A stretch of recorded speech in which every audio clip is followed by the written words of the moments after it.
হরে কৃষ্ণ। সমাজে অনেককে দেখা যায় ঘুমিয়ে থাকা বস্ত্র পরের দিন সকালবেলায় পরিবর্তন করে স্নান না করেই ফুল তুলতে যান এবং সেই বস্ত্রে অনেকে পুজো করেন। পুরাণ শাস্ত্রে বর্ণনা করা হয়েছে, অপবিত্র বস্ত্র পরিধান করে যদি গোবিন্দের পূজা করেন তবে আপনার পরিণাম বড়ই মন্দ। সে সম্বন্ধে স্বয়ং ভগবান বলছেন, অপবিত্র বস্ত্র পরিধায়ী ব্যক্তি এক জন্মে হাতি, এক জন্মে উষ্ট্র, এক জন্মে বৃক, এক জন্মে গোমায়ু, এক জন্মে অশ্ব এবং এক জন্মে হরিণ ও এক জন্মে মৃগ হয়ে জন্মগ্রহণ করবেন।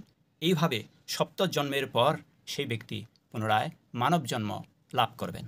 অতএব সুধীবৃন্দ, কখনই আপনারা অপবিত্র বস্ত্রে, অধৌত বস্ত্রে অথবা কেবল কেবল বস্ত্র পরিত্যাগ করে যদি আপনারা পূজায় গোবিন্দের পূজায় নিবিষ্ট হন, তাতেও আপনার সর্বনাশ হবে। অতএব পবিত্র বস্ত্র ছাড়া পূজার ঘরে প্রবেশ করবেন না। হরে কৃষ্ণ। জয় শ্রী প্রভুপাদ। জয় হোক আপনাদের সকলে।